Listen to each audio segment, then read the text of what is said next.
So we're going to do a German beer tasting. What we're going to start with is Pilsner Urquell, which is actually Czech and not German. But this is the very original Pilsner. In 1842, Pilsner Urquell Brewery started making this beer. They're still making it today. I'm guessing it's changed a little bit since 1842, but they claim essentially that they're making at least basically the same beer that they've been making since 1842. Now, when you look at this beer, traditional, kind of CO2 carbonation in it. It probably did not have that in 1842. They didn't have that in 1842. But what you see is a very pale beer. You see straight through this thing. You smell this beer. I get a little bit of like green apple, a little bit of pear to it.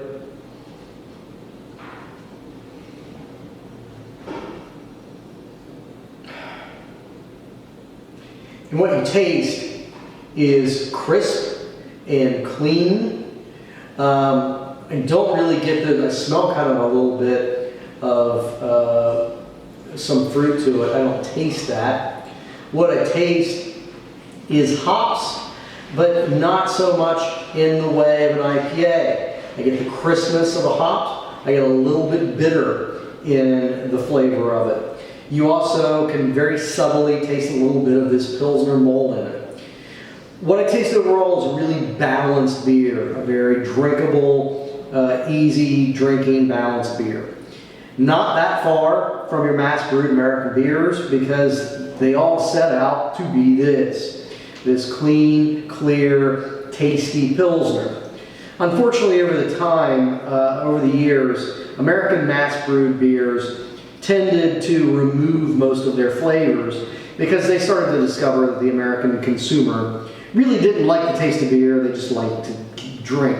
So this Pilsner Urquell, you're not going to find it radically different from a Budweiser, but it's a little more flavorful of a beer, and it is a very crisp, easy drinking beer. I love to drink this beer in the summer. It's very refreshing.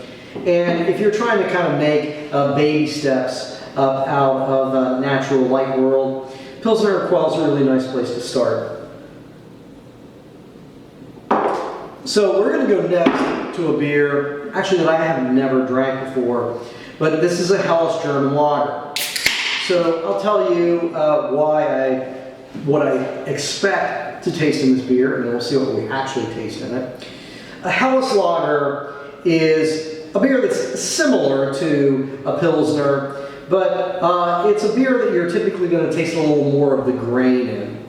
So it's also going to be a light body, clear beer, very drinkable summer beer, along those lines of what became American mass-brewed beers. But with a Helles lager, what I'm going to expect to taste is a little more of the malt in that beer. I'm going to expect it to taste a lot like this Pilsner Urquell, but with a little bit of kind of biscuit to it. A little bit of maybe even mild, not smoky, but mild kind of toast to it. I could be completely wrong. It is an amazingly clear beer. Actually, it is lighter in color than this Pilsner Urquell, which doesn't, to me, bode particularly well for there being a whole lot of flavor in this beer. I don't smell much.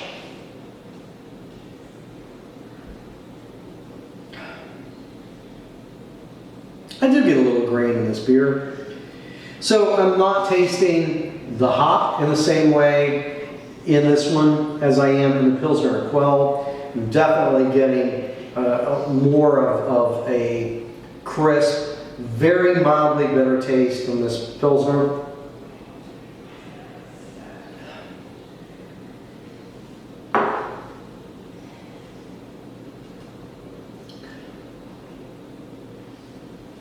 Yeah, hops coming through a little bit less in this Helles lager. You do get a little more grain in it.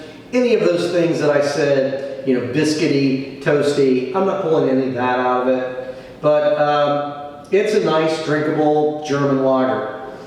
Very well balanced. There's not a lot of flavor being driven from any perspective. So in a sense, it's actually maybe a bit more balanced than this Pilsner Urquell, and in a sense, a little bit closer to an American mass-brewed German-style lager. So, radically different from Budweiser? Not really. Next one we're going to drink is a Hefeweizen in this Franziskaner Weissbier. Weissbier, Hefeweizen, same style. What you'll see with these beers, they will always be cloudy. This one is mass-produced. You can find it almost anywhere that has decent beer. So it's very approachable. That's one of the reasons I use it for class, because it's cheap. Cheap meaning not Schlitz cheap, but same price as craft beer. There are a lot of German Hefeweizens, Weissbiers, that are quite steep in price. But I want you to kind of start with this one because, you know, if you hate this beer, there's no reason for you to go out there and spend a lot of money on a better German Hefeweizen. When I smell this beer, what I get is really pretty strong banana aroma with it.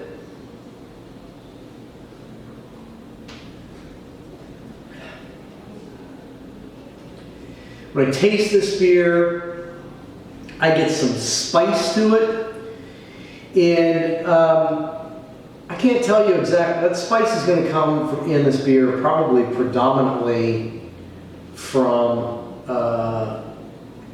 it's going to come probably mostly from the hop that's in this beer. The hop, the wheat is helping do some things to the flavor of this, but what you get overwhelmingly with this beer is the flavor that comes from the yeast. So that aroma that really hits you, you also taste it. It's not all that's there, but you smell the banana pretty heavily.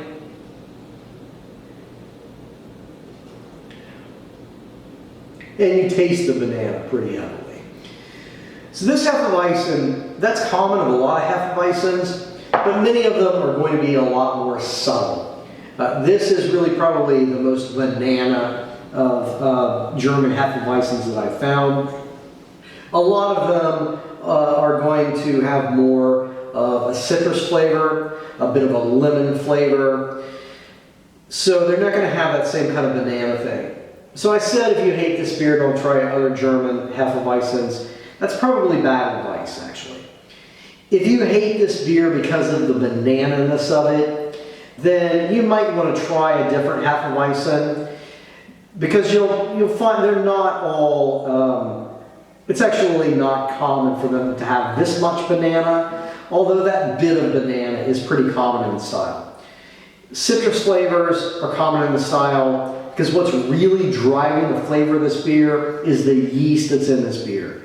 They tend to be more carbonated because there's more yeast in these beers. Also, the yeast is interacting with the wheat in this beer.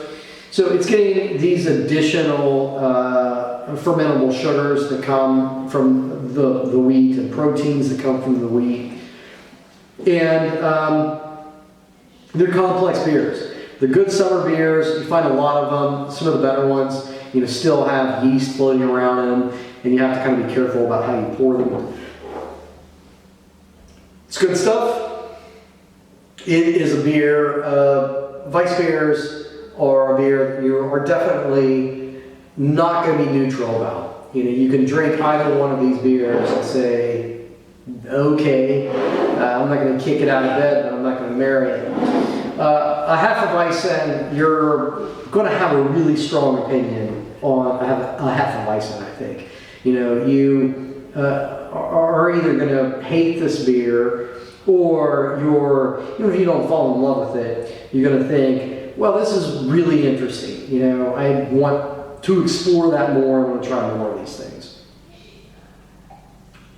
And like your hand, I don't care. The next one we're going to do is a Dunkel. First of all, let's look at this beer. Oh my God, this beer is dark. So you can't even see through this Dunkel, very dark beer. Put it up to the light a bit, I can start to see through it. I'm gonna find, this is a friend of mine's house, by the way. I don't live here. I didn't have any really clean space in my house. It's really cluttered. And so my friend hasn't moved into this house yet. I thought it was a perfect place to record stuff. So I came over here, I broke in, which is, maybe true, maybe not, I'm not really sure. And I'm filming, this tasting here. The point about the color is that this beer does not taste like you expect it to taste. In the last tasting that we did some stouts, we did some porters, all of them about the same color. This one, you hold it up to the light, it's a little bit lighter. It's not going to that like 50-ish in that color spectrum. But it's still a very dark beer. What do you smell? Do you smell any of that coffee or roast flavors that you get from a porter or a stout? No. Not from this one, at least.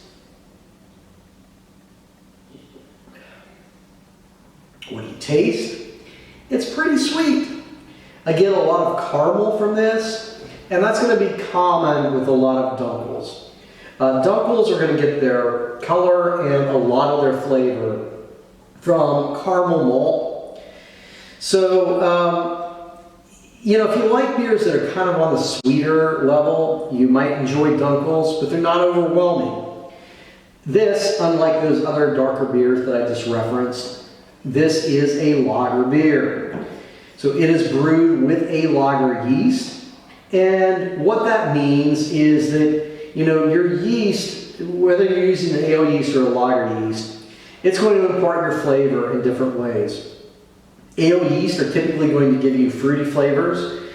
In a beer like this Hefeweizen, a Weissbock, or a Weiss beer rather, this beer is heavily driven by the yeast, and it is going to be something that's more along the lines of a traditional ale yeast. A lot of them are actually going to taste more like kind of a wild yeast.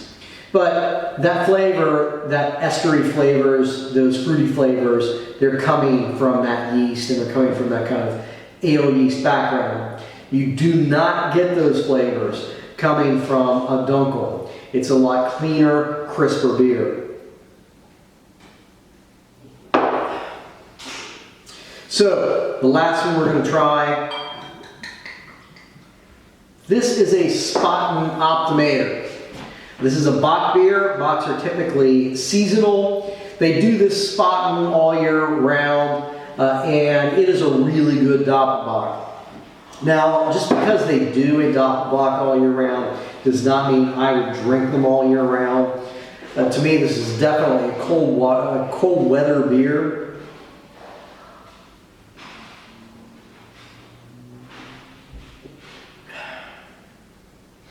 So Bocks, traditionally what happens with Bocks is that they were brewed for celebratory purposes. Specifically, they were usually brewed around Lent. And Bocks, because they were kind of celebratory, they were this special beer. They're a very high gravity beer. There's a lot of ingredients in them. They would put massive amounts of malt into these beers, massive amounts of hops to try to even that out a bit, but never enough hop to balance out the malt that goes into it. If you want to know what a really malt-forward beer tastes like, this is it. This beer is defined entirely by dark malt and a whole lot of it. So, I don't get a lot of aroma off of this beer, but again, I'm fighting allergies, so I'm not really at my peak.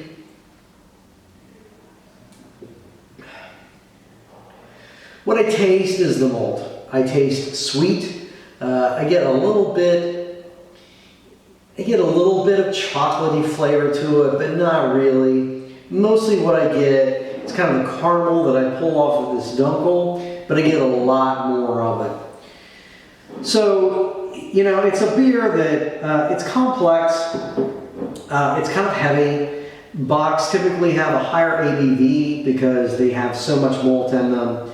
And they are almost always going to be sweeter beers. So if you're into that, great. You know, Bockfest. I used to run Bockfest for a number of years in Cincinnati. And, you know, I always found Bockfest one great weekend a year to go and drink a whole bunch of Bock beers and then never do it again for the rest of the year. Because it's not a style actually that I enjoy. But a lot of people do. You know, a lot of people like the sweetness of these Bocks, and you may love this beer.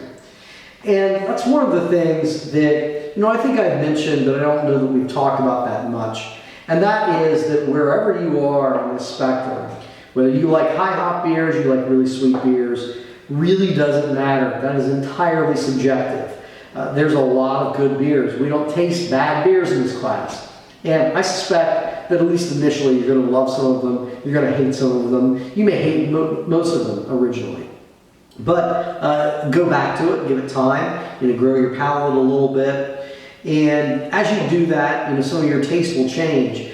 But ultimately, still, you know, there are beers that you're just not going to like. I mean, this Spaten Optimator, this is a good beer. I just don't like it very much. I've learned enough to appreciate it, and I know why it's a good beer. And I also, you know, when I drink it next to other Bocks, I think, hey, Spaten makes a really nice Bock. It's just not a style that I enjoy. You know, the same thing can be said of like a Weiss beer. You know, you may love this style, you may hate this style. Really, what I'd like you to see is that you grow your palate to a point that you understand what makes a decent Weiss beer or what doesn't. And even if you don't like it, you can say, well, you know, that's good for the style, it's just not really my thing. Those are German beers. And what I'm going to do now is get out of this house before the cops come, and I'm going to then drink the rest of these beers. So have a good week, and I'll see you next time.